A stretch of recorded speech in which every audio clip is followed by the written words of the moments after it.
got to Ali Pali station at about 12:15. So, because this was me last time. I fucked it. Well, we're doing well.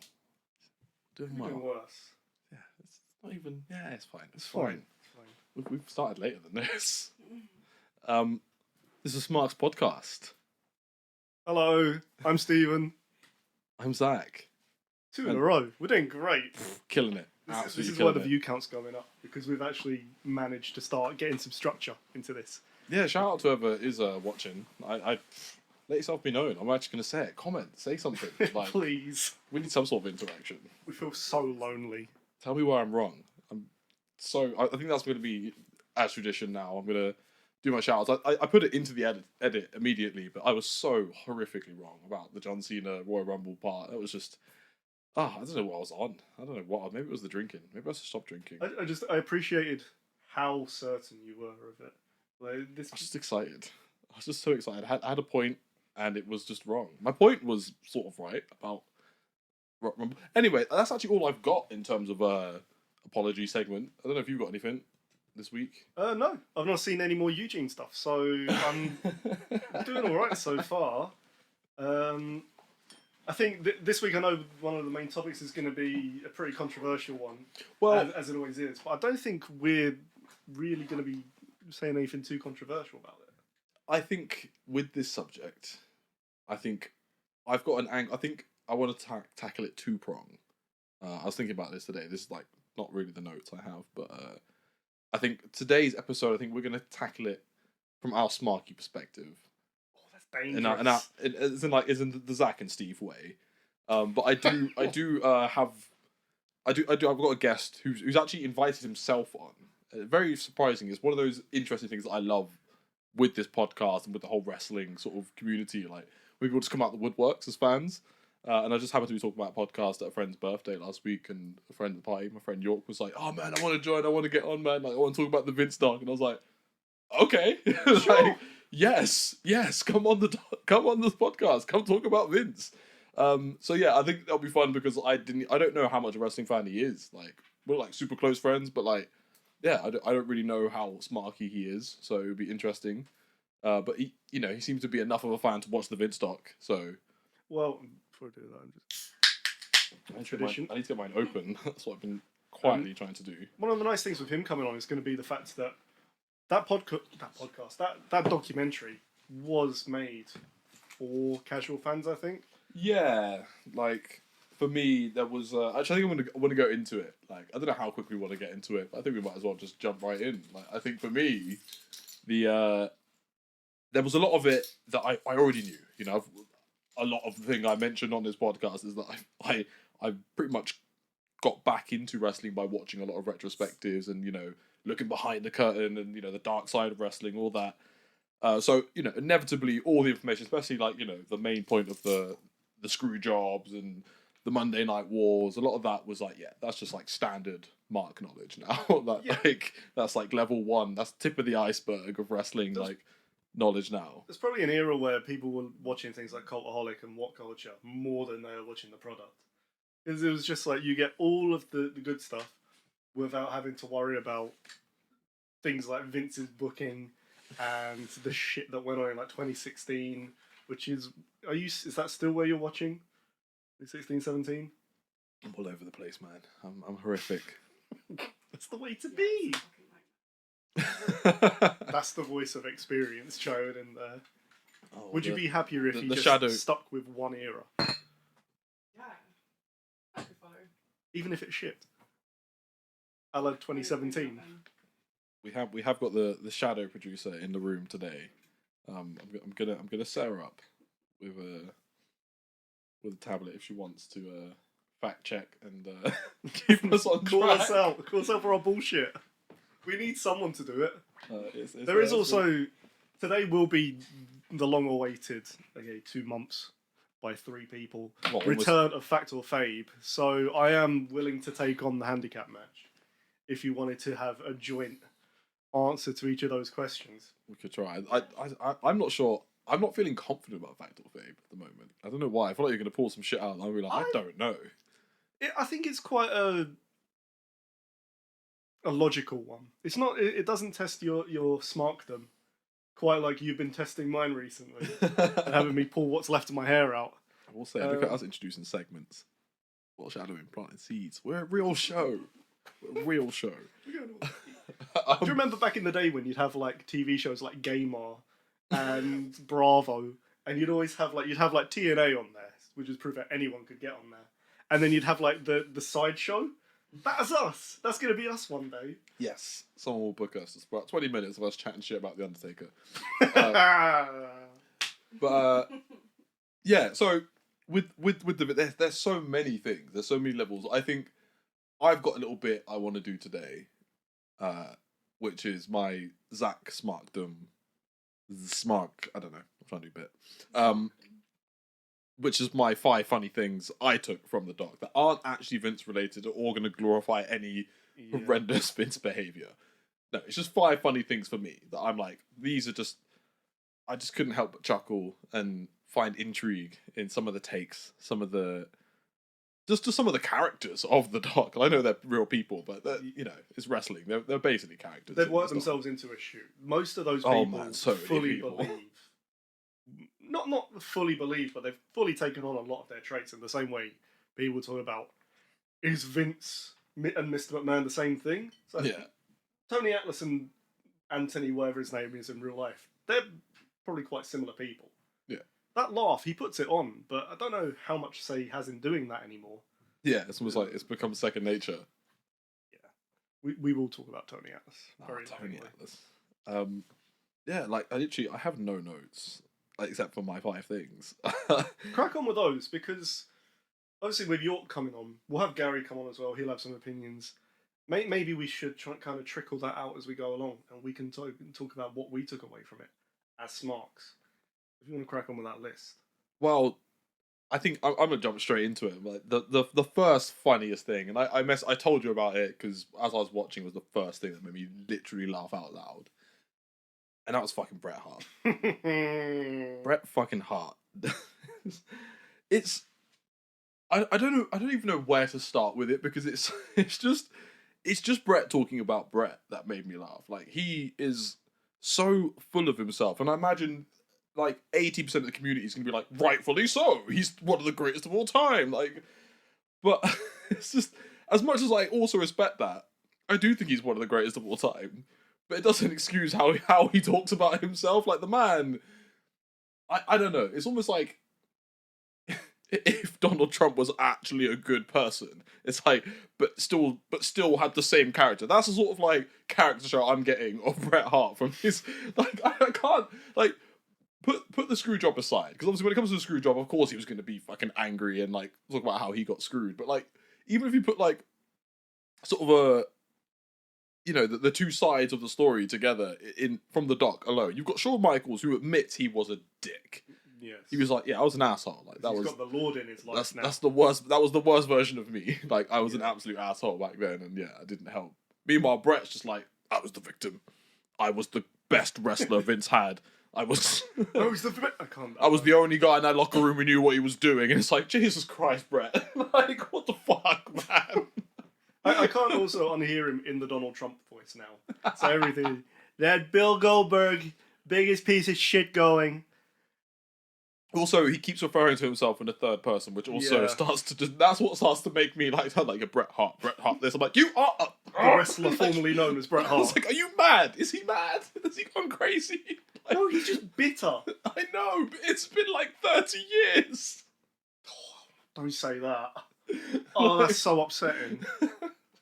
He has every right to be bitter because everything that happened to him in that 3-year space ruined his career. So, yeah. I mean, I'm not going to get into a shoot about the fucking screw job. I'm not doing that. We keep avoiding it in this podcast, and we're not doing it. We're better than that. Like everyone who's listening to this knows what the screw job is. Yeah, if you've seen the doc now, like I don't understand anyone who doesn't know the screw job. What I will say is what the I keep trying to call it a podcast. So this is weighing on my mind. What the documentary does really well is I think it has a lot of footage that I've never seen, and it does give a lot of weight to it, and it makes you feel like you're actually there. Like the shots of like Vince walking towards the locker room before he's about to get his nose punched in. It's the kind of thing where, like, if you're a 13-year-old wrestling fan and you've heard about the screw job, you dream of seeing that. Yeah. And all of a sudden they've got it. It's made me realise WWE has footage of everything. Oh yeah. Oh man, I think the killer part of that, to get into it a tiny bit, is the shot of Triple H talking to his wife, and she's just lambasting them all, like, God will look at you all, like, for this, like, you know, because obviously they're all just playing stupid. They're like, "Ooh, we didn't know what's gonna happen." Ooh. Like, Sean's a pretty good actor. It was savage. It was savage. Sean claims to this day that he didn't really know how they were going to do it. They just knew that. I think he just knew that they weren't planning on letting Brett walk out with the title. The big brawl at the end. Maybe he thought that's how it was going to go as well. Yeah, but yeah. Given how much of a self-admitted dick Sean was back in the day, I think he knew to an extent. Yeah, but I just think that he's got no reason to lie about it now. And he didn't really admit to it. But anyway, moving on from that. So yeah, Bret. The first note is Bret Hart is an asshole. Like, as much as he's a legend, he too was an asshole. Like, he is an asshole, and he doesn't make himself look as innocent as he thinks in the doc. Like, he really tries to play. Yeah, you know, I'm the hero of the story. It's like, no, you were all dicks. You were all dicks who basically worked yourselves into a screw job. Maybe he was a good man, but he's still a dick. He was the victim of the screw job, but he was part of the problem. My partner, just to get a glimpse of, like, not the ego on Bret, but the way he was presented. You know that shot where it has Bret in the hallway, and the kid goes, "Get him, champ!"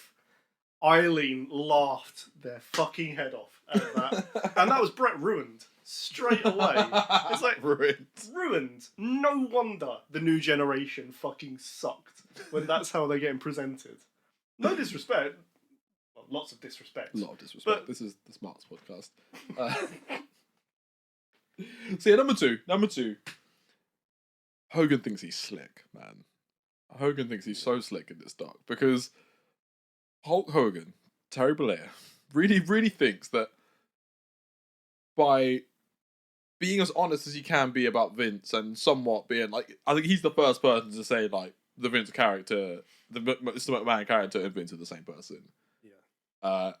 And it's like, yeah, you reckon this is your redemption arc, Hogan? You reckon this is your redemption after all the bullshitting, after all the low-key racism, after you think this is, like, you were also part of the problem, and he sort of admits it, but he doesn't fully admit it. He admits it from that's just the way it was back in the day, brother. We were all like that. And Vince was a monster. It's like, he was my best friend, but also a monster. Nothing to do with me. Like, even when it comes to, you know, him being a snitch, now he's like, yeah, I was a snitch. In fairness, he did back Vince quite a lot in that. To the point where, like, when they had that feud in 2003, I always thought there was a case of, no, he threw Vince under the bus. Oh, he saved Vince big time. And I don't know whether that's a good or a bad thing in hindsight. What actually happened behind the scenes? What don't we know? Did someone just get to him and be like, listen, Vince's case is this. Like, you don't have to say anything. Oh, but I really want it, brother. I need to sell Pastamania. But yeah, Hogan's parts are just I don't know. I'm watching him, and I can just see him. He's trying to work us. He's trying to work everybody, just as he does, because he's just from that era. Like, he's just one of those guys. Kayfabe's still real. It's never died. Kayfabe never died to that man. The reason he is doing the horrible things at these rallies, which are, like, really racist towards Kamala, is because Hulk Hogan in kayfabe is a monster. He's a horrible human. I know this is a left turn, but did you realise? Have you seen much of the old Hulk Hogan wrestling, like 80s? Honestly, before the end of it, he wrestled as a heel. Like, every match he would have, he'd have his big Hulk up spot. He'd do all that shit, but he'd, like, rake people's eyes. He wouldn't go for a low blow, but all the dirty underhanded tactics. He'd throw temper tantrums when he lost. That dude was a heel. Yeah, but he was a real American. Shit, it makes sense. Fight for the right of every man. especially me, brother. I am every man. It's all in me. Yeah, he was ridiculous. I'm gonna move on swiftly to something a bit more light, but something that I thought was just odd is when they're discussing the Benoit stuff and the CTE stuff, and I do want to get into Stone Cold being a CTE denier. Well, don't call him that. That's horrible. He is, but use a like a more friendly way of describing him. Like he's agnostic on being on CTE. Like the CTE denier sounds so dark. It is what it is, brother. It is what it is. No, it was amongst all that is Taker saying to this day that he basically misses headshots on the chair. I'm like, what? What sort of madman misses being hit in the head with a chair?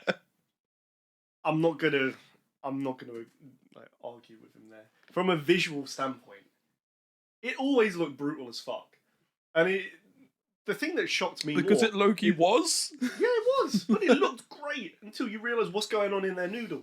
You know, something that surprises me more is the fact that Mark has that opinion of missing that, but at the same time, he thinks that the reason wrestling is shit now is because people rely too much on spots. This is the man who threw mankind off of a Hell in a Cell. Oh, Mark, here we go. I agree with him, but like you got to have a fine line between, or no, you got to like have some self-awareness in terms of saying, I miss hitting people over the head, and also people do too many flips and spots these days. He had some pretty brutal chair shots. He did. Like, we're taking that away. And he's like, oh, I'm going to be a tough biker man now. That's why he's got the bandanas to cover the lump, the indentation here. He still wears it to this Careful, day. Mark, you're walking a very thin blue line right now. Leave him alone. Leave him alone. That's the point of this podcast. So yeah, Taker misses chair shots, which is just funny to me. I was like, you're lucky they got rid of it. My God, like he could have really, he might not have ever given up the kayfabe of the cat if he kept taking headshots. I'm sure of it now. He'd still be wrestling. I'm scared. He wouldn't know when to stop. Gotta keep chasing that dragon. Number 4 is Meltzer is a double agent. Meltzer's just, what side is he on throughout this? It's like he doesn't like anyone really. Yeah, well, I'm convinced he hates wrestling, but I was gonna say, what did you think of Meltzer during that? It's just like, it's almost like he's that guy who wants to be right in every situation. So he just, it's like, I don't know, with every story, it's like he feels like he's dropping the bomb. It's like, I've got the real story, the real side to it. And it's like, whose side are you on? He's like, one point he's defending wrestling and the culture vehemently, and next minute, yeah, Vince is a scumbag. Like, I mean, both of those are true. Like, you got to defend the culture, but Vince is scum of the earth. my favourite line. Oh, what's his name? The journalist who hates wrestling. Oh, I loved that dude. So much I can't Producer, remember. we might need a name check. Excellent. Like, he just from the get go, like that when he's introduced, they introduce his name and Vince talks about him, and he's like, he hates wrestling, he hates me, he hates wrestling. And then, like, you could tell, like, the question from the Netflix producer was like, you know, why do you dislike Vince so much? And like, it just cuts to him. Like, him was like, because he's a fucking scumbag. Yes, because he's a fucking scumbag. Is it Dave Meltzer? No, No. not Dave Meltzer. No, he is a wrestling journalist, but no, I was really upset seeing him with long hair, by the way. Meltzer. Yeah. Phil Mushnick? Yeah. Phil Mushnick, yes. Shout out Phil Mushnick. Here's a toast to Phil Mushnick. Like, I'm not gonna lie, I did a little bit of like looking into some of his like reports and writings, and yeah, like he definitely was trying to take out wrestling off television. Like he was really very like almost like Christian mums against certain things. Like he was really like against all of it. Who was that lawyer? Jack Thompson, the GTA lawyer guy for wrestling. Yeah, pretty much. And like maybe it was like because of issues with Vince and Vince's like, well, not just Vince, but like, you know, the behind the scenes culture. But like, I think some of his attempts is why Vince could, I suppose, stand by he just hates wrestling and wanted wrestling to be gone. I was like, yeah, like Fair enough. Yeah, like It's a little bit of column A, a bit of column B. this guy conflated his hatred of Vince with his hatred of with just wrestling in general. Yeah. And it was I got a lot of, I know I keep mentioning this, a lot of Bret Hart talking about Bill Goldberg vibes from him. But it is if instead of saying I hate Bill Goldberg, he's like I hate white bald men. The same kind of vibe. I'm going to jump to number 5, which isn't really a takeaway, but it is in a way. We are going to need the Paul Heyman tell-all one day. We will get it. Because Paul Heyman is truly...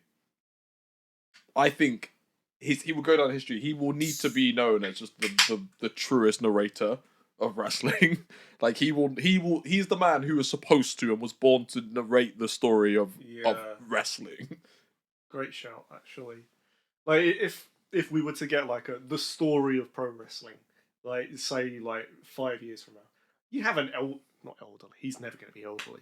You're gonna have an aging Paul Heyman. Like you can hear the saliva hitting the microphone as he like passionately screams about wrestling. Yeah, and he knows so much that you can tell because he's always got that gleam in his eye. He's always got that like twinkle. And even when you could hear him in the background during Vince's, you can immediately say, Vince is like, what the fuck do I say so I can come across as human, but like I'm not giving too much away? Like, because that, Mr. McMahon and Vince might be the same person. But the Vince presented in that documentary, that's the fakest Vince I've seen, I think. It was so blatantly a case of trying to present yourself in a more human way, but by creating a fake persona, as opposed to what wrestlers do, which is presenting yourself, but in a extreme light. This was all fabricated, I think. I think you're right. I think Vince was very much trying to sell everyone the backstory he wants us to know, and the version of events from his perspective in a heroic sense. You know, very obviously, you know, he knew, he must have expected them to want to deep dive into some of the dark side of things. But I think at the end of the day, I think he expected this documentary to paint him as like a legend. Yeah. A hero of the business. It seemed like it was going to until the allegation came. It really came across as a bit of a puff piece. Well, I think it still does. I don't know, it depends on how you sort of look at him anyway, but I think it really comes down to, controversies aside, are you trying to make a piece, and I think that's what he's trying to defend, were they trying to make a piece about the man who built wrestling up to what it is, or are you trying to do a piece about the controversial real life, I suppose, character of him versus the character that he gave us? And you know, was like the question they kept asking, was there a difference? Is there a difference between the people that we see on screen and who they are in real life? Even when they're being painted as like scripted characters. Yeah. It does make sense. Like a lot of the characters who came on to do interviews on them. I mentioned Tony Atlas before, he came across as quite grounded. Hulk Hogan, he was just Hulk Hogan. Yeah, Hogan is the version of Hogan we've been seeing sort of trying to perfect this.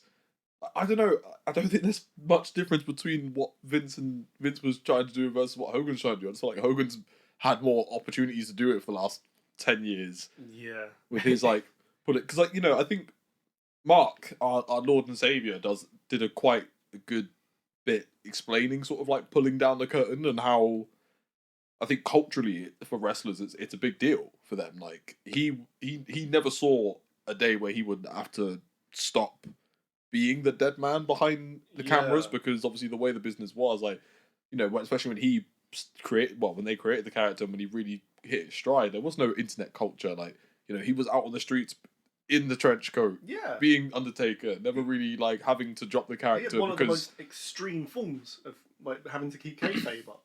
And I think he was dead 24/7.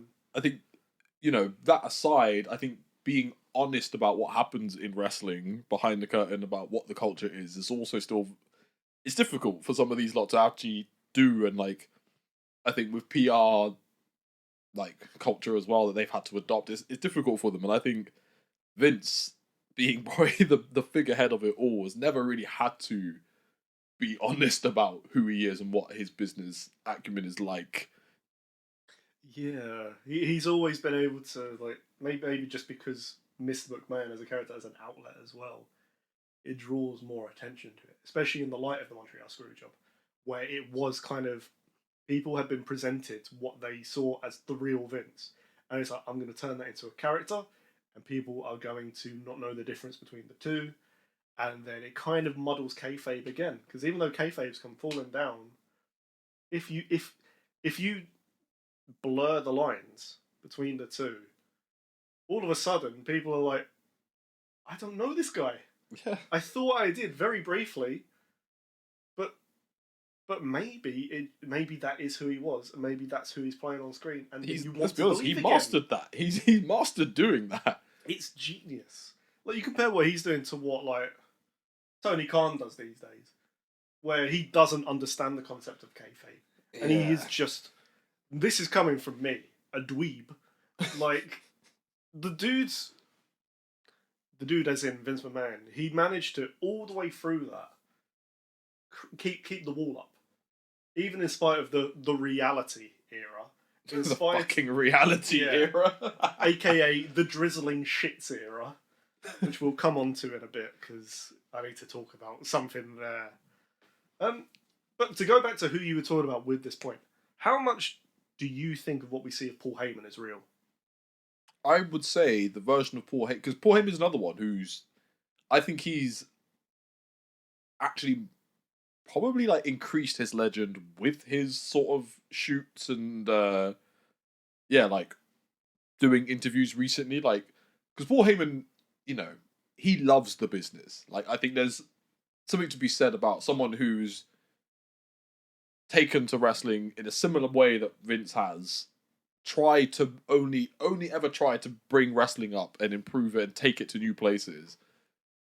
And Paul Heyman, I think, comes to an even more interesting place because he basically failed, was given a lifeline, and is like still managed to hold on and maintain a legend, still maintain that sort of creativity, and everything he's managed to do to wrestling is still there. And I think for him, everything I've seen about him when he talks about wrestling, when he's actually being truthful and honest and talking about, like, you know, the dark side of wrestling, and his perspective is always one that I find he's honest but playful. But you know when he's not fucking around when he's trying to tell you the truth. To be honest with you, like if he's not going to talk about something, or if he's going to avoid mentioning something, he will. And I think there's certain things he does it respectfully. He's like, there's just things that, you know, out of respect for certain people, certain situations, he won't talk about. But I think, like in this documentary, for example, I think he very much tells you how he views Vince. Yes. Very truthfully, like, how he's always viewed Vince and how it makes sense to view Vince. Yeah, the cynical businessman in Paul. Because at the end of the day, in spite of his failings and things, back in the end of ECW, he was a nightmare, Paul Heyman. And he had dodgy dealings everywhere. So, in terms of their business angles, there's probably a lot in common they have, and there's probably a lot of mutual respect, which is why Vince always brings Paul back, why Paul always goes back. And so he would only say things about him that he would fully believe. And there's probably more respect than people would anticipate. And at the same time, I think he doesn't say anything about Vince that he wouldn't say about himself. Yeah. Like, there's nothing under the belt, even if it feels that way sometimes. So I'd also say this about Paul Heyman. Paul Heyman is clearly not dumb enough to try and bullshit people, because I think he understands the nature of, like, social media and, I suppose, like, journalistic culture and you know, what will happen if it turns out he has lied. Like, what, I think he's WrestleMania 17. Or someone trying to murder him. Yeah. I can't believe 4 years after that, Tommy Dreamer was main evented an ECW pay-per-view with the Sandman. Things turn around so quickly in wrestling. It's crazy. But Yeah, well, I've done my bit. I'm ready to riff for the rest of this time. I'm happy to riff. But I want to hear some of your takes from the Mr. McMahon epic. You know, the funny thing is, I don't think I had that many. A lot of it to me was just, it was really great to be able to see, literally see behind the curtain. Because, as I mentioned earlier, it's so rare that you have all these stories, you have all these things that you know are true and all these conflicting opinions. And then all of a sudden, you're seeing a video of the Hearts backstage calling Triple H out. You have all these things which show you what it's like. And in a weird way, I think the reality was way more, not underwhelming, but understandable than what the story's making out to be. Mm. Like hearing that actually, no, there was just a sprawl of people holding each other back and Brett got one good punch in. That makes sense. It is hilarious the way that Vince lied. Yeah. Even to this day. I walked into his room. I knew it was coming. I walked in and I let him punch me in the face, and Brett's like, bullshit, you put up a fucking fight, and I won. and then you hear it from Take perspective. I was like, oh, it was interesting. Yeah, the tussle up and it's like, yeah. So Vince to this day is still in denial about everything, every aspect of his fucking life. I fully believe Taker on that. I think they're both at two extreme ends of the spectrum, and then Undertaker's there like, that was fucking great. I loved it. And then all of a sudden his love of MMA came about. What if I start wearing MMA? Yeah, there's the thing. Those things that surprised me. I mean, I need to think a little bit hard about the things that did surprise me. I think, okay, interesting thing. I think every time I see a good retrospective on the Monday Night Wars, there's always something that tickles me, or I'm like, oh shit, I didn't realize how deep it was. I think the only thing from this one that I think I maybe had like forgotten how I'd forgotten this detail, but like having it sort of put my face again was like the way in which they were ruining their results, because obviously WWF, WWE was taped, so fans were obviously having seen the show live, and then they were just finding out the results and announcing it. And I'm like, that's fucking savage. It is savage. It's like genius. And that's so evil. So savage. It's like, I'm like, goddamn. Like, in those moments, I'm like, not that I want to feel any sort of sympathy towards the man now because of said controversies, but damn, like, imagine dealing with that. Oh, imagine. I mean, it is the kick in the arse to go live, but at the same time, they were fucking shite at the time. They couldn't afford to go live. Imagine if before I finish editing this, Olivia just goes on social media and just puts all our notes and like, yeah, it's really boring. Don't bother watching this. They're gonna they just talk about Vince. They just talk about someone, and they're completely incoherent. Like, don't bother watching. They Sparks. get Like, this and this wrong, and they apologise for this and this. Like, spoilers done. How savage would that be? Like, it's crazy. And we're not trying to fight for like television like ratings. I think that's part of the thing that makes it even more like not savage but amazing, is that was the thing that ended their run of like beating Raw every week, because they revealed that Mankind was about to win the title. And I was like, I want to see that. Everyone tunes into Raw. Raw batters them in the ratings. And they never win again, WCW. It's like, what they had was... The only reason it worked was because they had a better product. Maybe not a better product, but they had people wanting to watch their products more. It's the equivalent of saying, like, don't bother tuning into this other show because your favourite uncle is about to turn up at the party with a few beers and he wants to see you in particular. You're like, what? Me? No, I'd rather watch Uncle Eric again, please.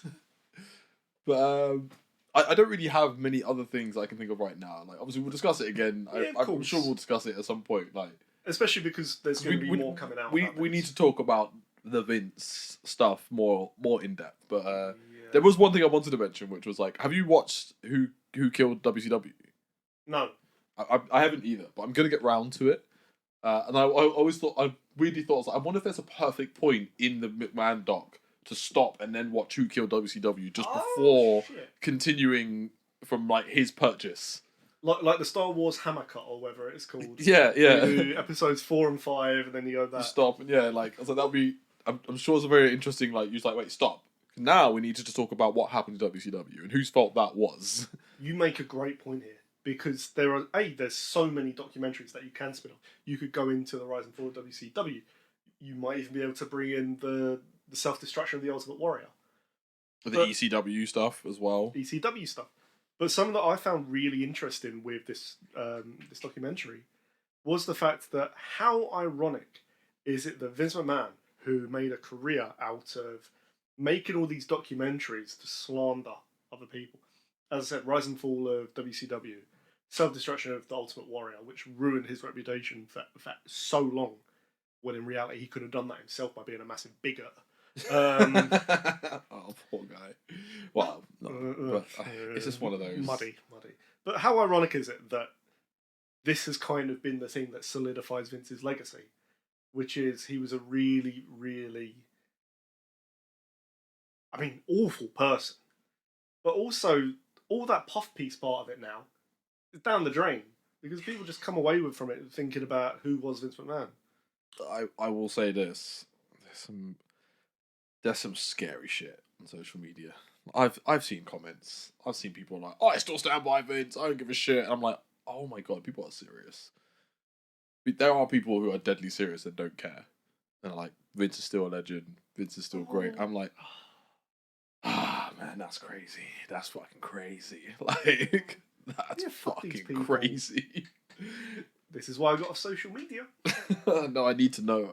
You're missing some good shit, man. There are such good jokes out there. Sometimes I see people like, Steve would fucking love this.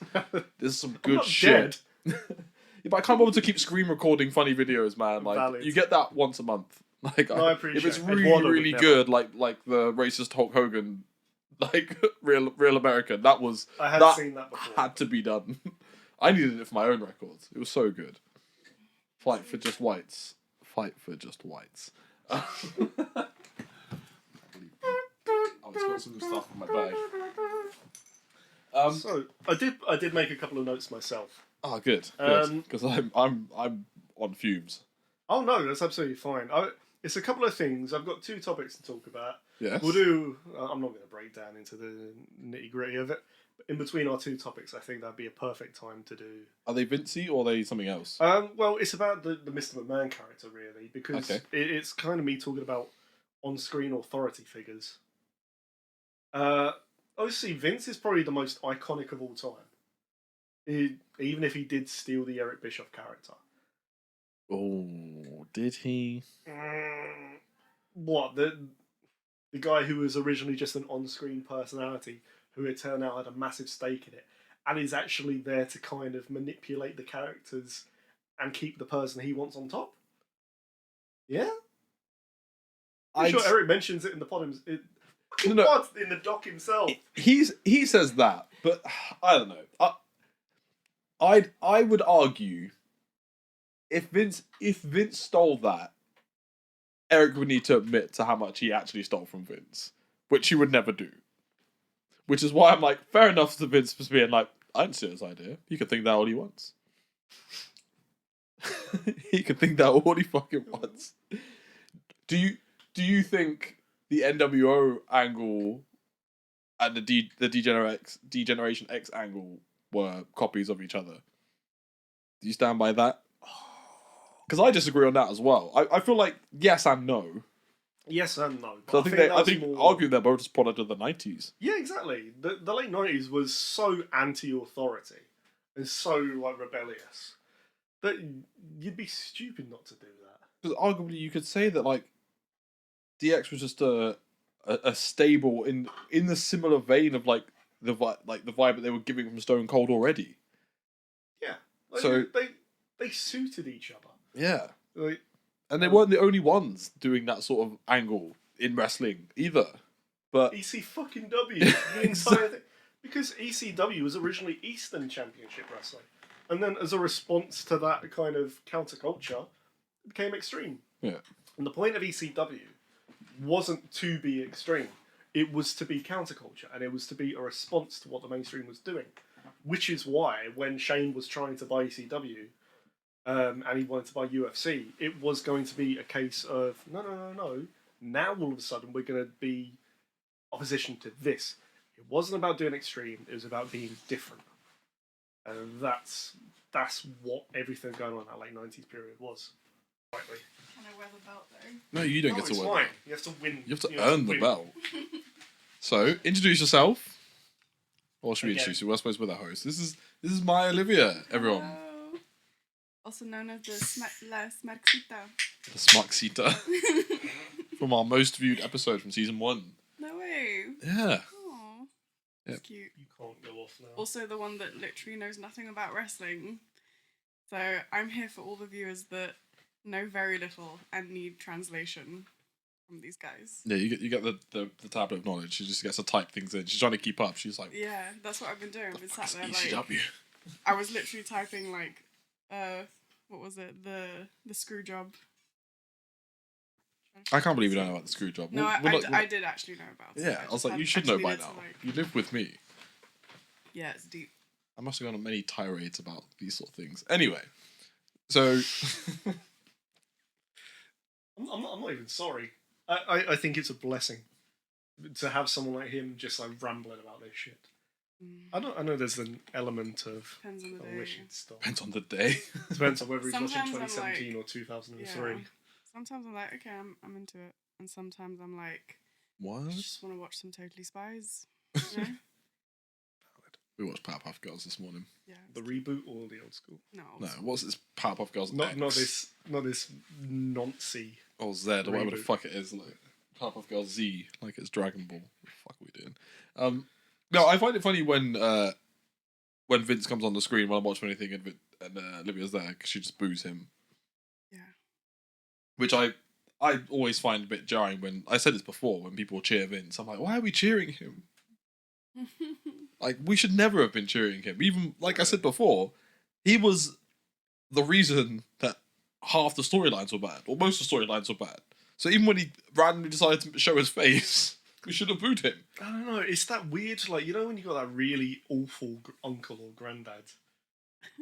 No, You I have to don't. respect them. Not respect, but pretend you do. Well, he is You know? also like, you know, the one that built the company, so there is But he's like a bastard, no, man. but listen, because I obviously don't like him. Like he's been shady to say the least.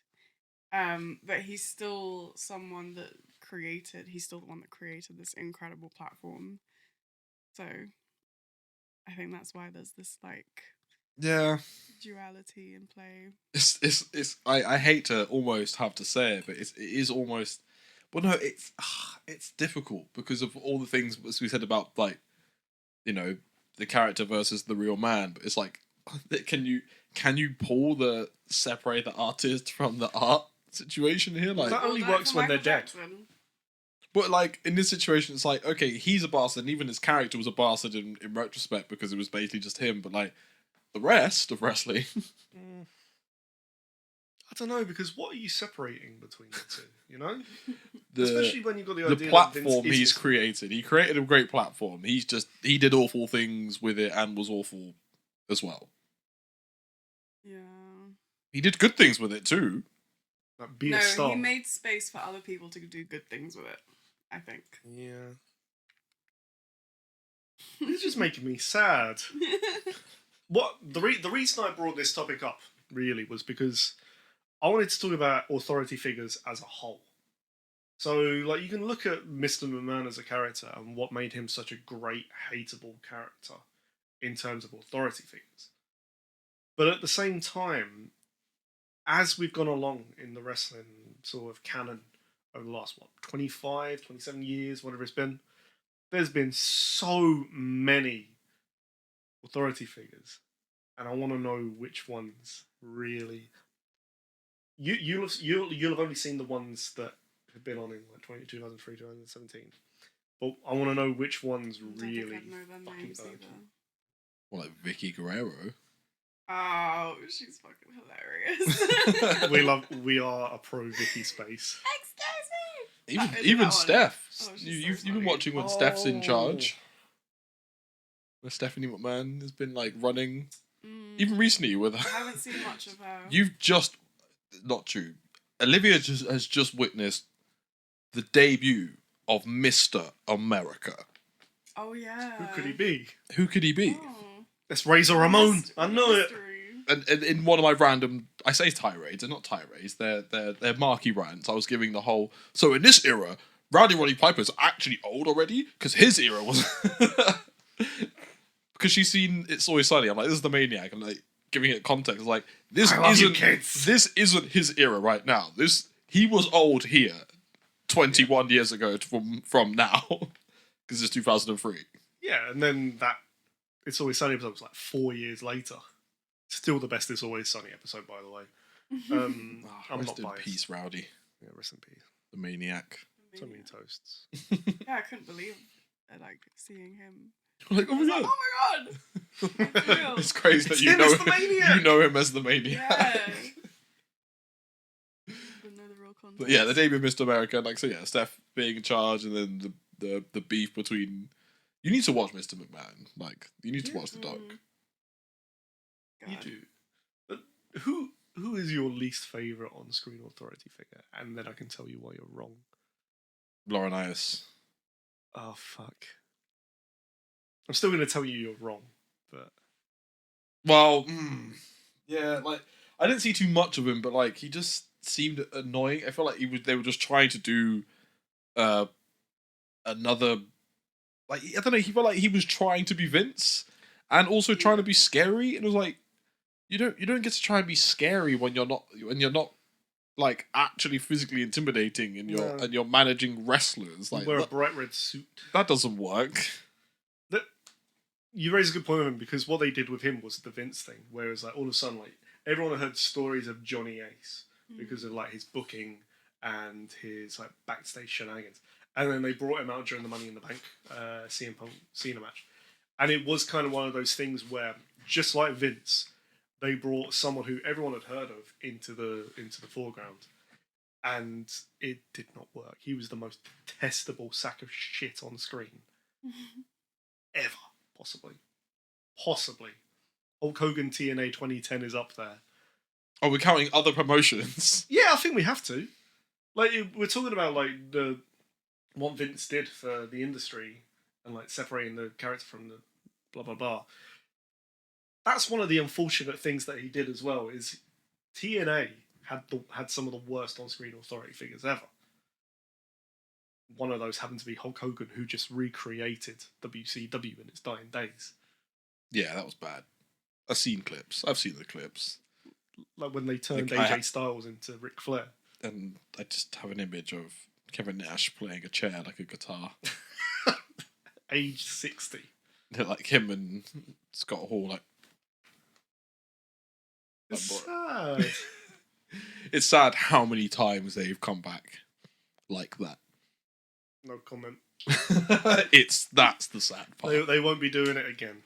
They can't physically. One of them's dead. Sad rendition. Anyway, so who is it then? If I'm wrong, if it's not Laurinaitis, who is it? I mean, you threw me a curveball with Laurinaitis, and I'm getting really angry thinking about it right now. Because that might be the right answer. It could be the right answer. It really is hard to compare that to the anonymous Raw General Manager. Oh yeah, what did that turn out to be? Oh, I might not answer this. I might save that as a What year are we talking? as a deal. As a what's the word? A tiebreaker for the Fact or Fabe. Oh fuck's sake! You have to guess who I that don't is. know the answer. But you know WWE circa 2010 to 2014, so you could probably guess it. No, you're involved in this. You're not allowed. You're not allowed to cheat. I can't even remember what to type. So. Good. Viewers at home, Jesus. keep an eye on that. Get VAR involved. So the whole gist of the Raw anonymous general manager was at random points in the show, There, at every point, actually, there would be a laptop on a pedestal at ringside, and all of a sudden, Are you cheating? Are you googling it? I have no idea who this is. So you can do the rest of it, but you can't do the tiebreak. This means nothing to me. I'm never going to remember this, so... He will. This is for you to win. He knows who that is. I know who that is. That's Hornswoggle. I would that's never have bigotry. guessed that, for the record. Huh? I never would have guessed it. How? He was the punchline to everything. He was Vince's. This is the era that I son. really sort of stopped watching, and I haven't. I haven't. When I go back and watch stuff, I do tend to try and watch like specific storylines or follow like a run. So that era, there's nothing that I know of that I want to watch yet. So I'm only watching things by accident. Not the Summer of Punk. I haven't really got around to it. I feel like I just know too much that I'm like, I'll get around to it. It's really underwhelming, so you probably... Like, I'm sort of not really interested in watching the Straight Edge Society stuff. Oh, Straight Edge Society's so good! But I know how that ends as well. He doesn't cut his hair, I know. He does. He goes bald. Well, no, but he tries to, like, avoid it, right? Yeah, he wears a mask. Yeah. And then, like, Big Show, like, cuddles him on top of a ladder and then rips the mask off. and then he comes back looking like an actual human being because he has normal hair and he doesn't look greasy as fuck. Oh, Punk. That's one of the greats. Love Punk. Love it. I booed the shit out of him at All In 2023. Because you're childish and a mark. But this last year has changed me. Can't even deny it. Like, yeah, childish mark. No, the show had only just started and I had no idea what was going on. I was so drunk. I'm sure I've told you the story about me trying to get home that night. But the Raw Anonymous General Manager, the whole gist of it was that you could have a match going on, and at any time, all of a sudden, the lights would start flashing in the arena, and then you just hear doo-doo-dun, doo-doo-dun, and then Michael Cole in the midst of his like peak heel era, like which I don't know why they did that anyway. Because it's Michael Cole and he deserves a run. Do we deserve that though? It's Michael Cole. He's the current like main commentator. I keep mentioning Michael We Cole, love the Michael Cole. the legendary Michael Cole. Yeah. We watched 2003, so we're watching young Michael Cole. 6 years ago, he would have been like the most detested man in wrestling. Just because they're like, no, JR was better, we liked this. And now it's just like, no. This dude has stuck around for like 25 years. He's the voice of wrestling. Yeah. But every time he would say, excuse me, everyone. I have received an email from our anonymous general manager. And I quote, 6 times a night. Every fucking Raw and SmackDown. And it was the worst. It was the worst every single time. It was like, there's no personality. There's no payoff until 4 years later when you find out it's Hornswoggle. 4 years of this. No, they didn't do it for 4 years. They just did a 25th anniversary thing where it's like the Raw general manager shows up and then Hornswoggle climbs out from under the ring. Oh, God. Yeah. Is he in the Hall of Fame? Do you reckon he deserves Hall of Fame? The laptop. Hornswoggle? Just throw it out there. It's hard, isn't it? No, I don't think so. He was a good sport. I suppose if we're saying Hornswoggle, then I think Eugene might have a bad at. Then I'm like, no, Eugene doesn't. I'm not making this mistake again. Unless he comes out for his speech, I want a kiss. Oh my gosh, no. By the way, you're running this, but you're basically okay. No, that's absolutely fine. You're in charge of this. I'm not used to running the speed of this. What other general managers and I can remember a lot. Like, you know, there's obviously the greats. You got your greats like Teddy Long running SmackDown. Everyone loves Teddy. Gotta love a bit of Teddy Long. You don't know Teddy Long? He is the little black man who used to famously put everybody against the Undertaker on SmackDown. Oh, yeah, the first thing that comes up is Teddy Long Undertaker. Yeah, he would just be like, "Player, I'm putting you in a match tonight, 1-on-1 against Long. the Undertaker, and everyone be like, ah! Because it was like 2008 SmackDown, they'd have like the piped in cheers, so it'd sound like, you know when you turn like a washing machine on it.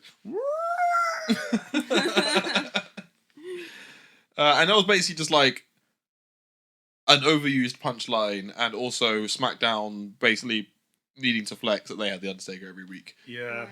When he was taking a week off, it'd be in a tag team match, player. Am I going to get cancelled? Yeah, Teddy was great. So much so that he didn't he reference it in his Hall of Fame speech. Yes. It made no sense at all. Like, it was him, like, you know, making a joke. I'm like, I want to put you on one-on-one against the Undertaker. Like, who? No one knows. But it was just funny. It got a laugh. Oh. Yeah, Teddy was great. Obviously, yeah, Vicky, and what's his name? The one who had a threesome with the other ones. Brad Maddox. Yeah. Can't believe you remember Brad Maddox. Of course I would. I So Brad watched Maddox all is of that. famous for coming on the women's title. Maddox. I'm just googling everyone. Was it Brad Maddox, Paige, and Xavier Woods, yeah? Yes. Yeah, they made a little sex tape. They're the ones that made the sex tape. Yeah. Oh. Xavier Woods, the one, you know, from the New Day. Yeah. And he's currently on a sort of heel, about to turn Yeah. heel. I like it because he looks actually insane. Yeah, he's wearing black tights now. The true mark of an evil I man. want to put up the picture of him at the end of the match recently from Raw. He just looks like actually insane. Like, his hair's like back, like all back, but like swept, and he's like holding. He just looks like he's going like goblin mode. He's just like, I hate everyone. Get off me, Kofi. Where's Biggie? Oh, Biggie. But yeah, I'm trying to remember other people. What makes a good or a bad one to you then? Good acting, for one. So Being able to act is solid. I suppose also, you know, I feel with the general managers, I always now I feel sorry for them, because at the end of the day, they have, I think, of everybody, they probably have the least control over their lines. I think the current day ones probably have a bit more, and obviously Stephanie could do whatever the fuck she wanted. Oh, God, I hated Stephanie in the 2010s. For that reason. Stephanie was up and down. It was up and down. Like, she had her moments. I think it was always, I think, because you just have to accept the nepotism with Stephanie McMahon and her role within WWE. It's one of those, you just accept it. Sort of like Bronny James right now, the NBA. You're like, of course, like, it's pointless for Bronny James. If you don't know, you'll come to know. He's literally, Is he good? no, that's the point. He's not good yet, but he'll get every opportunity to become amazing at basketball. He's also called Bronny. No, his real name is LeBron James Junior. Junior. I'm not getting into how stupid basketball players are when it comes to don't. naming their children. It's looking like for a new branding. Apparently, I don't get it. Wow. It's fucked. Anyway, point being, like, Trademarking your son's name. with Steph, like, you know, look at her. Like, they talk about it in the doc, for God's sake. Like, she's been in the business since she was a teenager, being used very liberally. Let's say. I know it sounds horrible, but let's be honest. Like, some of her immediately, like, thrown into angles of her being basically like just a damsel in distress, being sexualized by wrestlers, So her all 18th on the green light of her father. Like, oh, this week, Stephanie, you're going to be kidnapped by Triple H. And he's going to marry you in Vegas. And you're going to consummate the marriage. And then you're going to have kids, and you're going to take over the company for me. It's all a work. He's coming back at the end of this. Turns out they were never married. I think, Triple okay, H has always I'm been going to married dip back to the documentary one last time, because this is my deepest and darkest take. Do you really, really, really think that he has no influence on the product at all? No, I think he has people there, and he will always have people there. Yeah. Because I think corruption implications aside, right? It's not even that, like, oh, he has like his fingers in the pies or controls women. Like, I think it's as basic as this. The man is responsible for where wrestling is at today. So if if like, you know, Stephanie's on the phone to her dad, having a little catch up, you know, how you dealing with the allegations today, Daddy? Did you watch Raw? Yeah. What do you think? What do you think about what we're doing with Jey Uso? You know, I think you should. have Braun destroy him one more time. Yeah, we thought about that as well. Yeah, we did think it was gonna. Yes, really keep that rivalry going. Say you love me again, Dad. Please. Tell me you're proud. Tell me you're better than Shane. Of course you're better, Shane. Fucking traitor. Oh god, we're horrible. I do like an Asahi. That's gonna be perfect for when we get signed by them. But that's my. You both need sponsorship because you're always drinking. Actually, you got 2 different brands today. I can't. But yeah, that's my conspiracy theory. Like, he could never really truly be out of the picture until he dies.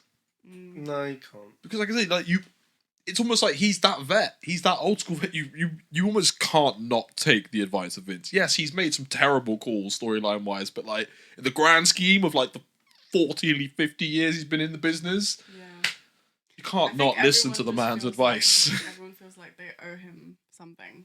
Everybody does. I think that's the scary thing from the doc. Like you they all have to respect what he's done for them, regardless of the fucked up. Like it's almost like the macro versus the micro. The micro is fucked. You look at them under the microscope.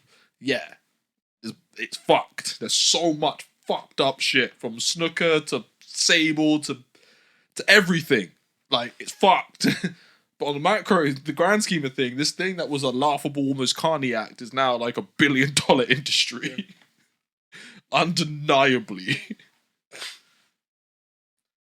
The general manager conversation was a little bit tricky, I think, because Olivia doesn't know any.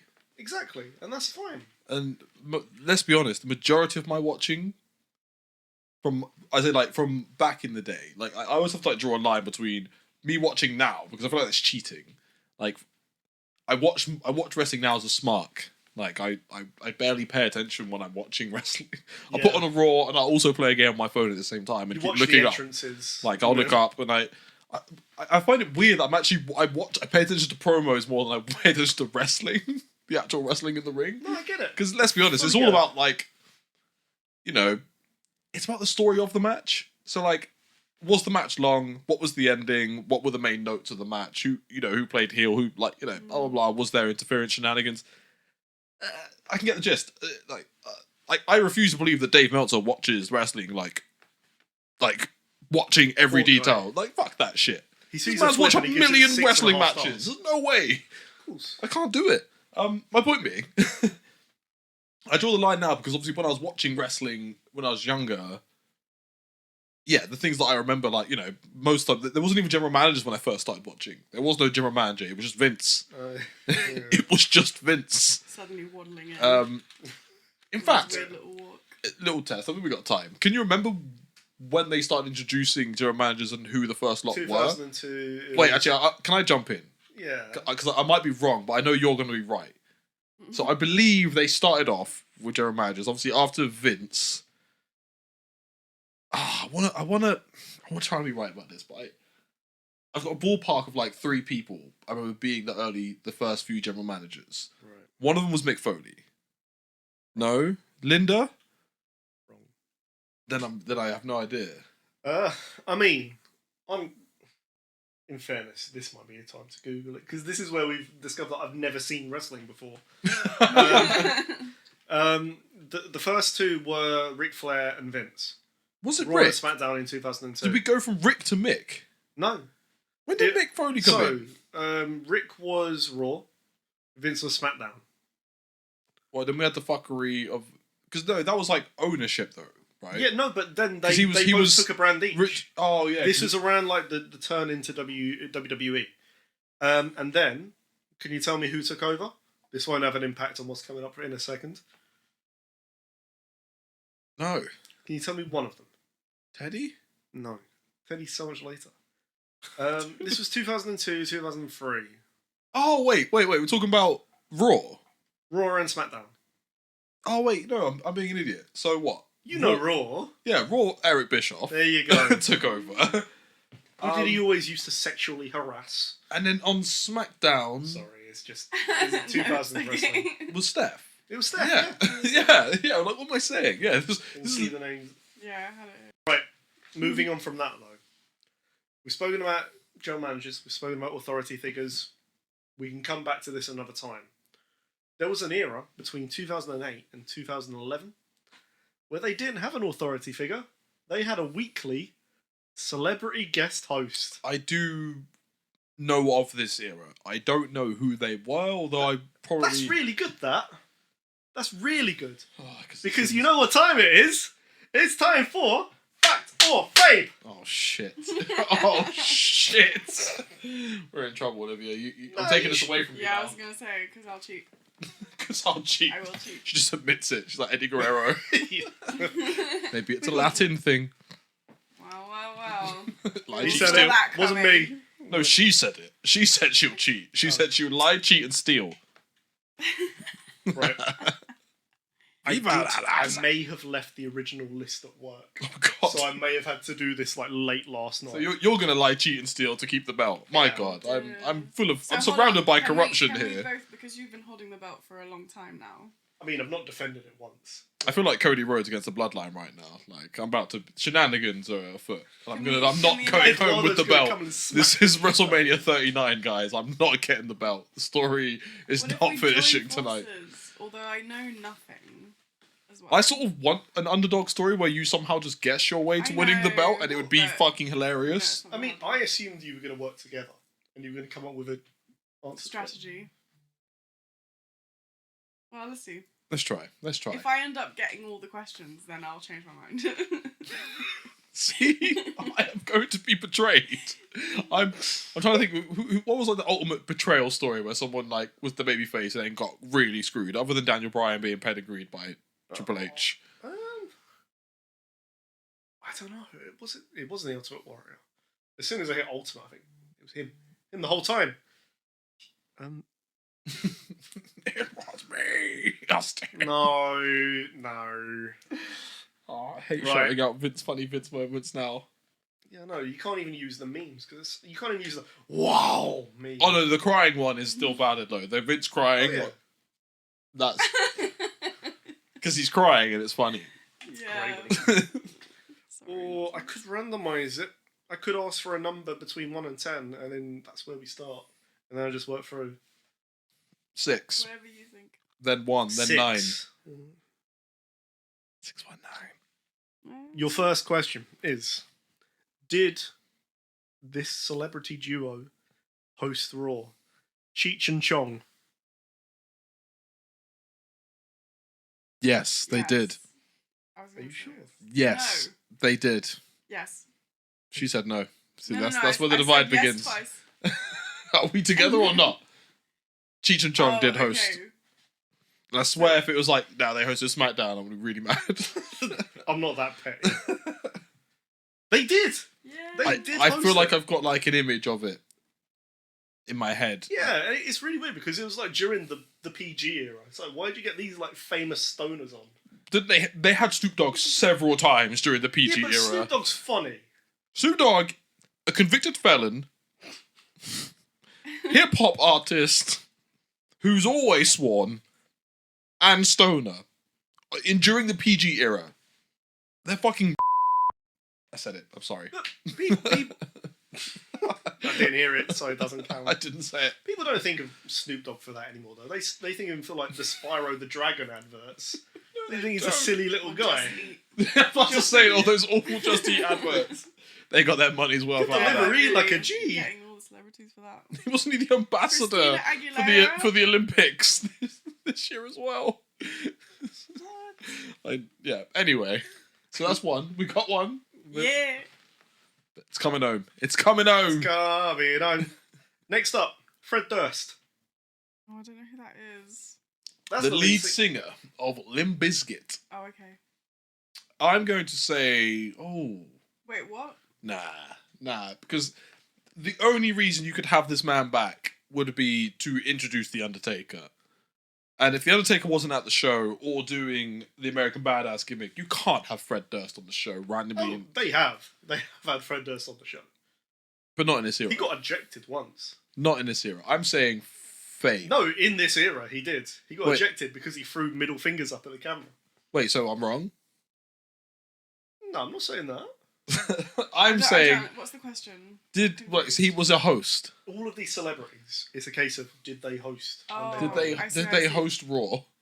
And there's no gotcha moments where I say, no, he hosted NXT. Okay. Was it Raw and SmackDown, or was it just Raw? Just Raw. Yeah, I feel like it was just Raw, right? Yeah, I'm saying Fame. I don't think Fred Durst ever hosted Raw. I'm gonna say he did. So we're splitting now. So we're splitting. Fine. Fuck. This is so harsh on me, viewers. This is unorthodox. No, because Either then, way, the bell's going home with yous now. well, no, now we have to decide on like a threshold. Like you have to get a certain amount to go in with the belt. Then I'm gonna say 6 or above. Yeah. And then you go home with the belt. and then if we both go above 6, I then just want to say, whoever's if I win highest. this belt, I'm gonna be so fucking excited. I'm cancelling the podcast. Because the times when that belt was at ours, and Zach was holding it, I had so much fire to just own it. You She know? kept taking it all the Power time. fantasy. I was just like, yeah, exactly. And I had to remind her, this is my belt. I'm the champ. Just walk into the Bloodline theme song just playing, and she's just throwing the ones up. I was doing it to Rhea Ripley. This is my brutality. So who was right? Udonis vibing in the. Yeah.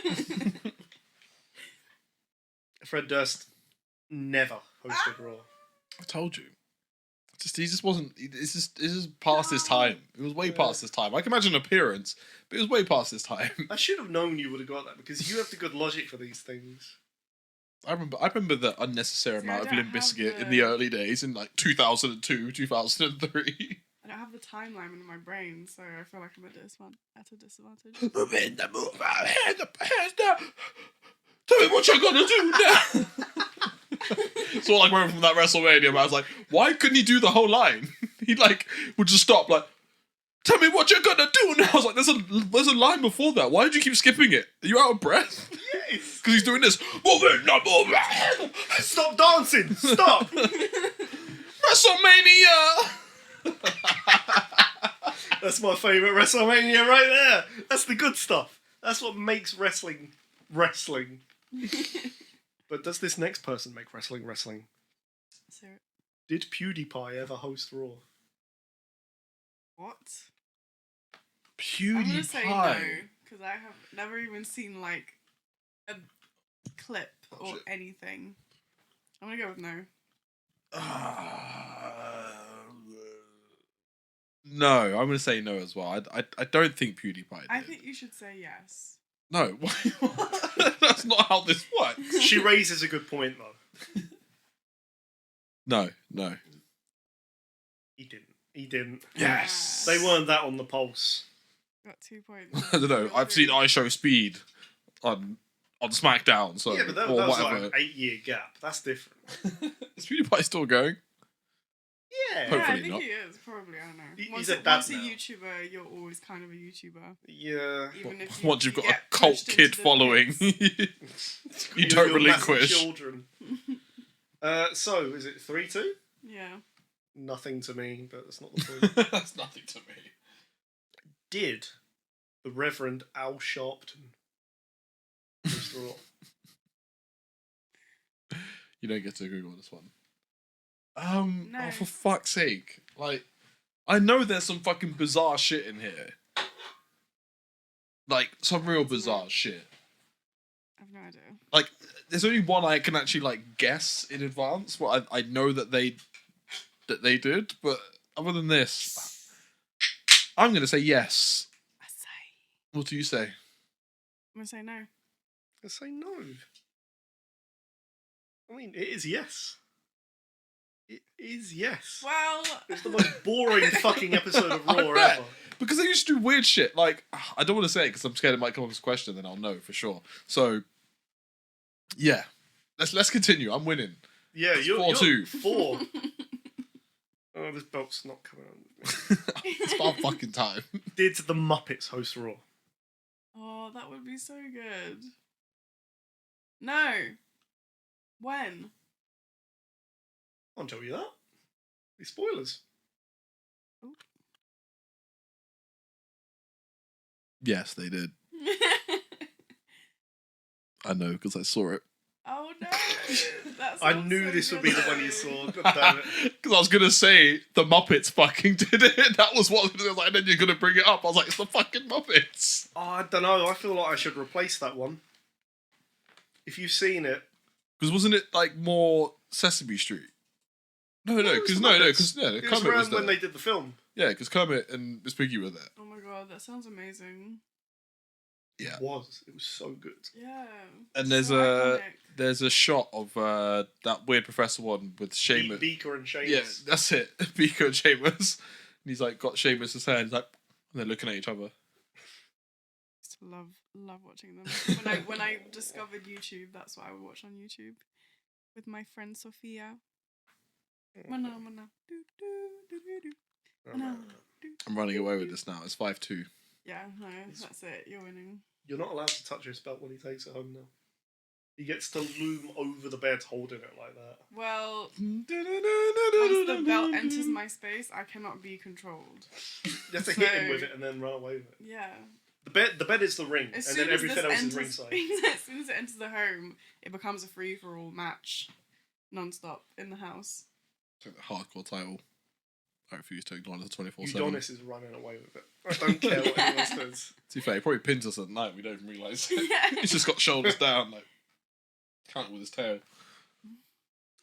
Who we got next? We have Jared Fogle next. I don't know who that is. Jared Fogle. That's the guy that South Park always takes the piss out of. The Subway guy.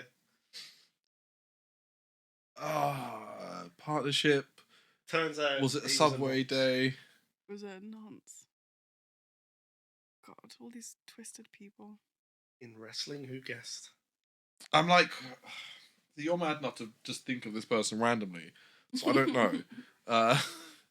I'm gonna go with no, because it feels a bit random. I'm gonna say yes, just to oppose Olivia. I knew you would. This was a bad idea. This is a Is, great like- idea. I love you.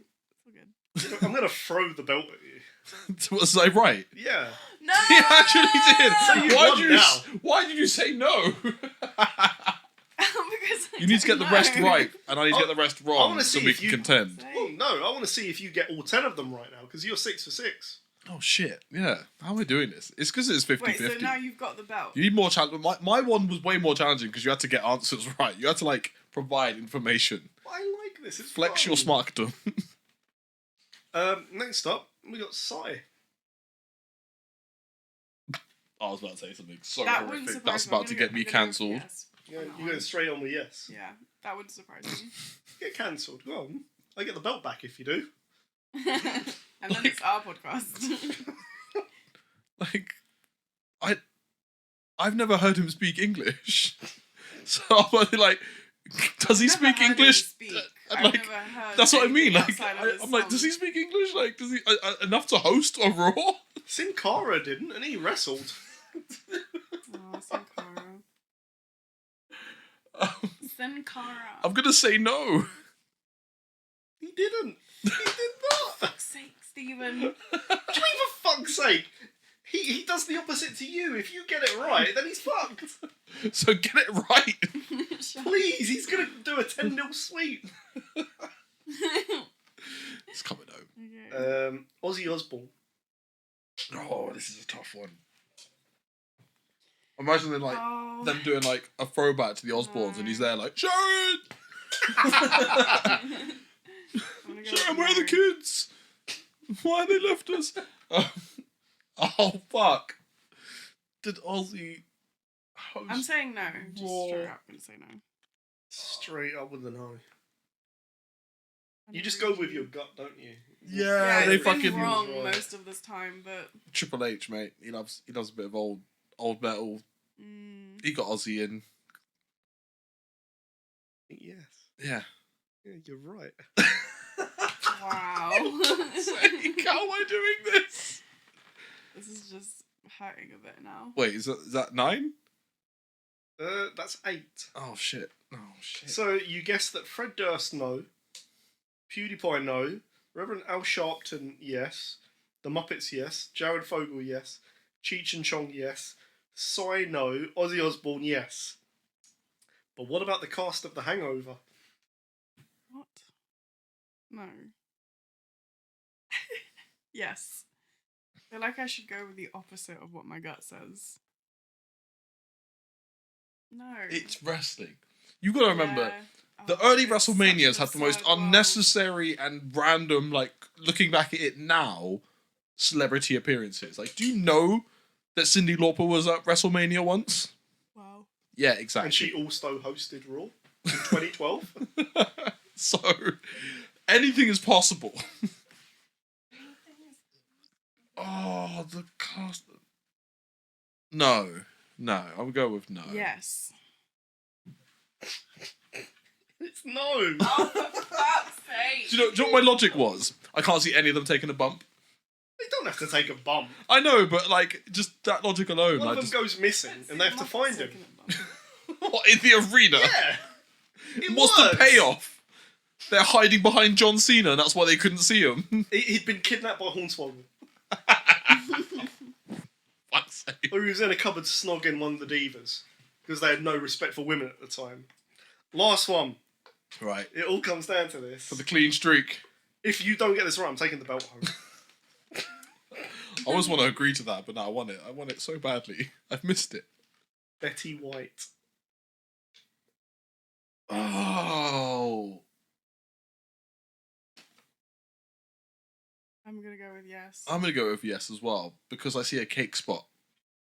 Yeah, it'd be Does she pretty. bake? I don't know why. What's she got to do with cakes? She's old as fuck, and she's an old lady. I mean, she What? bakes. I just see a cake spot. I'm right, aren't I? With a score of 9 out of 10. Fuck! Nobody, because Zach got 10 out of 10. Give it to Have the belt. Have the belt. Acknowledge my I smarkdom. can't see. I did not expect it going that badly. At all. Wow. This It's is alright. why it works better Yeah. when he does it. Because he comes with the hardest questions. But he's also really nice to me. So I walk out with the belt. Because I don't want to come up like I don't know. It's more satisfying if someone can actually get the questions. I almost like want you to get them right. So sweet. I need you to know. Well, I want to know what it feels now like. I am once again Smart Champion. I think it's time we open this up. I think we have some sort of a tournament. We need to have more guests. We need to open this up because it's boring. No one wants to just see us two fighting over this belt over and over Open again. the This is like challenges. Anyone who watches Smarks is welcome to challenge for the belt. name your category of wrestling. And then you can come up with some more questions, and then you can be like the I can referee. be the master of Yeah. proceedings. Smart. Listen, if you only know shit about John Smart Cena, we could do a John Cena quiz. Smart. Stephen will win that. Yep. Well, we can do to close out. We still got a bit of time. Oh, I'm going to go to the toilet. Unless you guys have any particular things you want to talk about, I do have one topic that kind of spirals from that, which I can leave you to, and then I'll come back and join in. Yeah. Sure. Celebrities in wrestling. Okay. Yeah. Yeah. I mean, it's tricky for Olivia because everyone she thinks has been in wrestling, it turns out hasn't. So, Hey, she saw Bad Bunny versus Damian I Priest. was saying, Bad Bunny was definitely. he won the title a year later. What the fuck? Bad Bunny is the baddest bunny. He really could beat anyone. I think I'm going to start with Bad Bunny because he's one of the most interesting people for me in the last 2 years because I genuinely didn't know who the fuck he was. Boo. Yeah, boo me. You want to boo me? Want to boo Galaxy? You give But me no, your- Bad Bunny is a funny one because, I think, as I mentioned to you, there's the whole celebrities in wrestling sort of stemming from WrestleMania. You might not know about this, but it was actually one of the things that Vince used as an early attraction to wrestling. Like you tried to incorporate like celebrities into the main event. So you had like people like Mr. T. I think that was WrestleMania 1. Cyndi Lauper, and that was like a blending of like MTV. So like when we see things now, like Bad Bunny appearing, like obviously being like one of the biggest artists on the planet at the time. Logan Paul, one of the most like controversial and most like recognized figures in social media, being part of wrestling. Like it's almost actually always been a mainstay of wrestling, and it's again one of the annoyingly smart things that Vince has been on the pulse with, like getting concurrent people that are recognizable and bringing them in. Well, it works. It's a good formula. I thought Bad Bunny was quite good. I think also when he walks in on that song, like Bunny and Logan are probably like, I think most people have had a lot of respect for them because I think they were the ones that put the most effort in. Like, I'll give like a story you might not know about. I want to say maybe 99, 98. I'll have to correct myself in editing. For the WrestleMania, they introduced Mike Tyson. Huge at the time, and had him part of D-Generation X. And, you know, Tyson, I assume he knew the product, he understood what was going on. Didn't stop him from fucking up and accidentally punching Big Show really fucking hard. Like, oh my God. accidentally, Big Show, like, he felt that punch.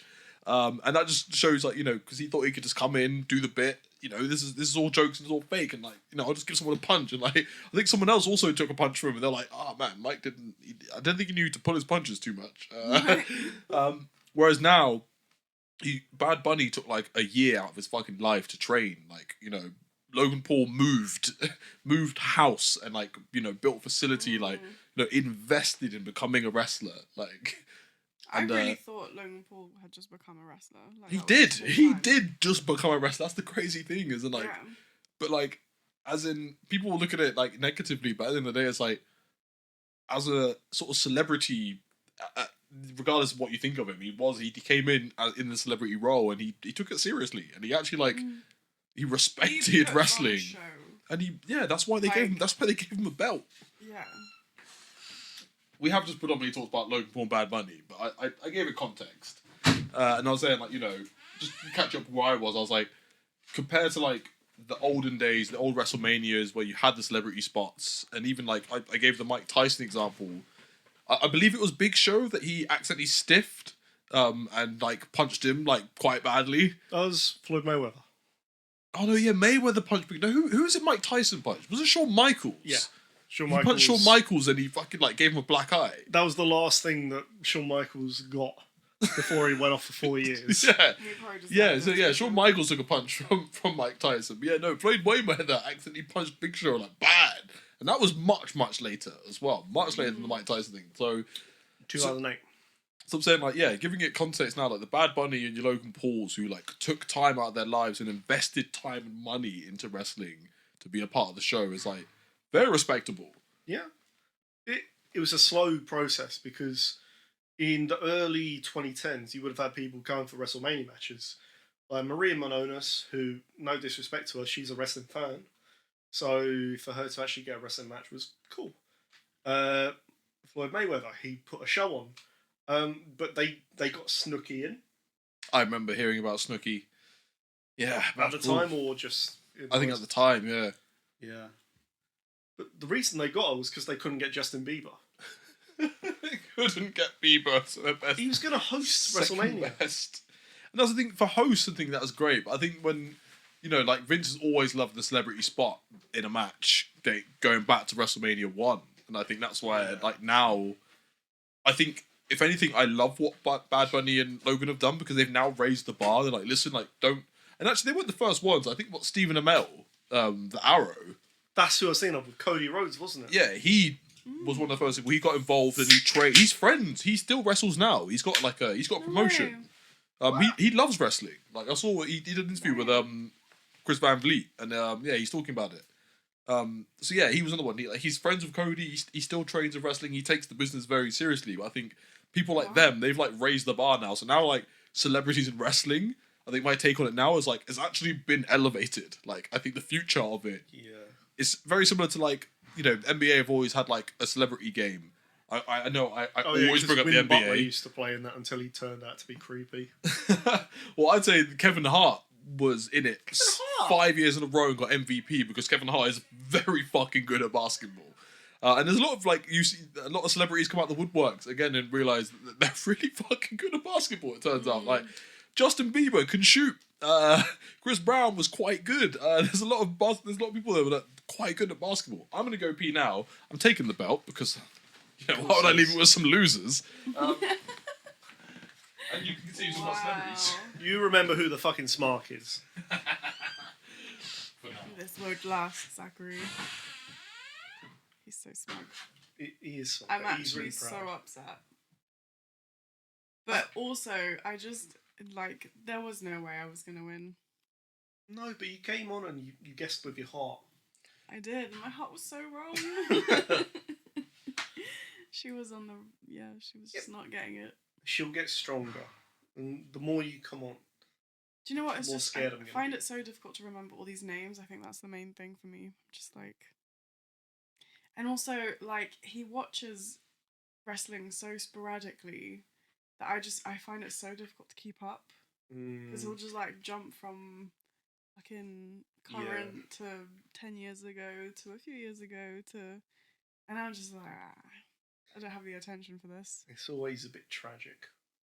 Like he'll be watching 2003, and it'll be Stephanie fighting her dad. Yeah, there's a lot of stuff bloody that I kind of want to walk out on as well, and I'm just I just don't feel like I want to watch this. I mean, please do walk out on it, and then please do tell us why you've done so. Yeah. Because what was it the other day? He was watching. I don't know what year, but it was they had water guns. It was a wet t-shirt contest, basically, that they were doing in the ring. And I was like, there are babies standing around here. And these poor women are put in a line with a white t-shirt on, and, they're just you have to act as sexy as possible when I blast you with my water. I don't know. They did a probably. diva search for 2005, 2007. It was definitely a diva thing. And The then there entire was term the diva. main diva who put herself in the side of the ring, and the guy literally just blasts her white shorts with water. I was just oh man, this is This was less than That was 20 rough. years ago, man. that is so crazy. Zach, have you been watching the diva search again? No. You perv! Fucking horrible man. Why? What? I You're haven't now been. stripped of the belt and it's coming home with me. Wish. Give it back! Give it back. My precious. I was talking about the wet t-shirt contest Oh no. thing. I watched 2003. That's like I said, it started with Dawn Marie and Oh, it was actual wrestlers. It wasn't just putting people through their paces to. Oh, God! yeah, it was bad. It was bad. That was It was really bad. the Keeblers, your Tories, and you just missed something. It got even worse. Sable coming back, and I then walked out. I was just I can't consume this, I'm afraid. the Sable coming back was even. They covered that in the Vince doc. I was like, Yeah. that was even deeper. Did you not not know that she sold us? even worse than That's that? Stephanie's She was dating Brock Lesnar. I mean, do you know how they started dating? Not really. I don't- Brock literally broke into her house. She was dating someone else. And he was like, no, I really like her. And he broke into her house. And what? They're still married to this day. Oh No, my I'm assuming he God. did everything consensually. It was- Just hey, I'm gonna break into your house tonight. And she's that's hot. Yeah. Wow. Now they got kids. They got a little They monster all child. like Brock. Literally monster child. I mean that in the nicest way. I'm sure she's lovely, but she's She kicks the fuck out of the other girls for sure. she took daddy's genes, and it's Yeah. She will never be in danger. You will be in danger for being around she her. got daddy's shoulders. I walk around that's with the keys scary between part. my fingers in case Brock's daughter appears. Ready to throw you a mile. That'd be fun. That would be fun. She's swinging me around like that. I don't care. That's the best tag team. Intergender tag team. The Lesners. Mm.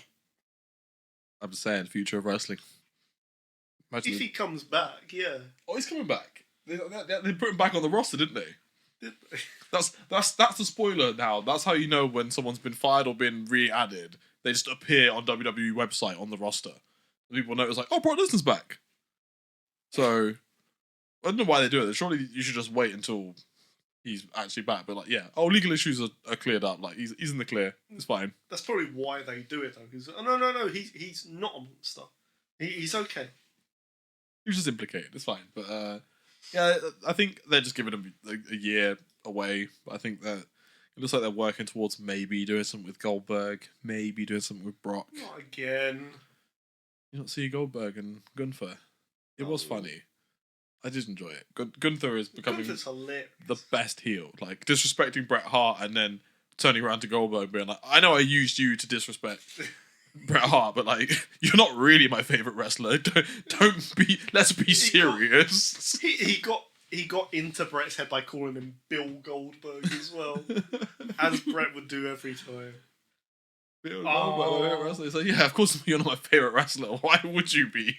Do you think this is built to a Bret versus Goldberg match? Where Bret kicks him in the side of the head. That's the ultimate payoff. But no, that's never happening. And then Goldberg's son who looks like Kane. Well, no, I saw a theory online. It's a horrible one, and a lot of wrestling news seem to have picked it up and believe it. But people seem to think that we're going to work into a Goldberg versus Gunther match, but Goldberg's not actually going to be like healthy enough to do it. So Brock's going to come back and back up Goldberg, and we're going to get Brock versus Gunther. They should be mortal enemies for life because they're the same person. Best pals. Why? Because they're best pals. Remember when everyone booed them when they tried to have a match because they were both quitting? They bonded. They bonded on that. They're like, he doesn't deserve us. We're the best wrestlers ever. Says two of the worst wrestlers at the time. They're just muscle-bound freaks, alright? Leave them alone. Failed football players. They should just have a wrestling match where they just throw a ball to each other. You want to catch the pigskin, son? Whatever American dads say. I've got to say, Goldberg does look in good shape for his age. Like, Of course he does. Like, I'm pretty sure Spear won't look as devastating, but I'm ready to give him one more match. 100% it will, because it's all he's got. On the subject of Spear, my most hated move in wrestling. Like, I've said it before on this podcast. I really have no time for the Spear. I think it's the lamest finisher. But on that, have you noticed? You probably haven't because you don't watch wrestling. They've started calling Braun Breaker's Spear the Super Spear. Because he does it so good. Because he's a Super Saiyan. He has gotten bigger, I noticed. In his appearance on Raw the other day, I was like, oh god, him and LA Knight, you could tell they've both hit the gym a bit more recently. Yeah. And Sheamus, obviously Sheamus has come back and everyone made fun of him, and I was like, he even said it himself. He's like, I'm obviously gonna cut the weight. Like, I'll be cutting the weight, but I decided to come back on TV, and it's like, he has. Good the belly's for him gone as well. down. Good for him. But yeah, on that, like, Braun's gotten a bit more tone. LA Knight's got a bit more tone. I'm like, Braun looking more toned is terrifying. Because I'm like, yeah, it almost makes no sense that Jay beat him. Like, it's like he should just get that title back immediately. Like Jay beating him, to be honest. I did because I think they've made a mistake. Jay should have beat Sammy. Yeah, they should have. They should have had that. They should have suspended Braun for longer. They should, after him battering everyone, they should have suspended him and had like gotten everyone out of the way on a singles run, and then have another new person come in for a long run. Because what they've done now is they're like, all right, we held all the titles off for like most of last year and most of this year, so it's time for the titles to change hands all the time, which I think is Cody's loss is incoming. Cody's going to lose before the end of the year. Before WrestleMania, you think? He's losing this title. He's not agree. carrying it, and I think it makes sense because I'm bored. I'm bored. He's had no good rivalries. I think it's the way he's been booked. I think putting him in a storyline with the Bloodline again, stupid. Really stupid. Like, don't get me wrong, like, keep the Bloodline relevant. Even if it is hanging on by a thread. But just help him build new talent. Have the Bloodline feud with Roman when he comes back. And then they reconvene and do, whoa, it's you! That kind of moment, like at Survivor Series or something. Or even, in the Bloodline versus Bloodline match that they're so totally gonna do at Survivor Series. Have Cody be the surprise partner. That would have been cool, but but only because he wasn't feuding with the Bloodline all year. I have got a little prediction. My little fancy booking prediction. I think Cody's already in this match, but I think the surprise partner, because they just ended SmackDown with Jimmy saying we need help. Cody's Sally? the obvious help. It's going to be Seth, but I was saying this. I've got this whole thing about Seth at the moment. Seth is about to enter. He's done it before, but it's time for him to enter his Austin era, where he's going to be on a fuck everybody. Like, just literally, he's going to just be fucking over everyone left, right, and centre. He's going to have no allegiances, and he's going to fuck everybody, and it's going to slowly trickle down to eventually to another rivalry of him and Roman butting heads. But for now, I think the best way to do it would be, he just randomly had a moment where he just butted heads, not even butted heads, but him and Jay just like, I was like, weren't they friends last time they saw each other? Now, now he's scowling at Jay, like, nah. I'm like, it would make sense for Seth just to go back to, yeah, I'm Seth freaking Rollins, I don't give a shit. Time to fuck everyone over, and have Seth be the wild card. Like, he's going to be in this Bloodline thing on the good Bloodline side, but he's going to be the wild card. You're all Bloodline to me. Yeah, at the end of the day, like, I just want to be on top, but actually, like, once we've won this, fuck all of you, and he's going to like stomp everybody at the end of this, like, fuck you all, and he's going to be like, what happened? He's like, yeah, it's Seth. Like, he didn't give a shit. So that's what I hope where this all goes, because I don't know, like, again, the Bloodline thing is cool, the Bloodline Civil War was cool, but where do we go from here? Because Roman on top doesn't make sense, and Roman versus Cody doesn't make sense. We don't want to just repeat the same stories again, so we need to go somewhere. And that's our time. That is our time. It's been a weird weekend. It's been a little bit all over the place, but it's fun. I'm glad we had a guest. I'm glad we got to do Fat to Fave, and I'm glad I'm the champion again. Prick.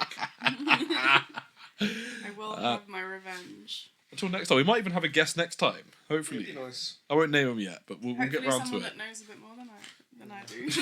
Good luck to the Grand Old Duke. We're making you a Smark. That's right. Making a Smark. That's the That's long storytelling. That's what it was about you. So I need to get rid of you, and I need to get you on there. Smark and Mark. That's the way it goes. Or we get rid of you, because you don't even watch wrestling, so I'll become the Smark. No, wrestling's shit. I'm in the indies, mate. I'm into indies. I will end it on this. This one tried to claim that she wasn't that into wrestling to a friend of ours, and I had to quickly highlight the fact that she goes to independent wrestling events, to which he replied, you're in pretty deep when you're watching indie wrestling, and I will you add absolute that mark. I was definitely the one that like prompted us all to start going to indie wrestling, because I just feel like it's just gonna be a better world out there. You know? You're a mark. Yeah, it's okay. And it is so much fun, so much more exciting. Make it rain, make it rain. Make it rain. Yeah, She's going to win that belt. Fuck yeah. I have opinions on that, but that's for off the podcast. When they invite us onto wrestlings. I think Donnie needs a belt as well. Donnie does need a belt. I want to say it again. Invite us onto wrestlings. I think he's really uncomfortable around us because he's like, why are they so supportive? Why do they? Well, I can't support GN1 anymore. They're all bloody crutches. Oh, I fucking love them. I'm so They're just sad in the they're hospital, all like. injured. Anyway, enough. So That's our time. Yes. Until next time, everybody. Much love. Bye, everyone. Bye. Comments. I have to keep waving till you turn off.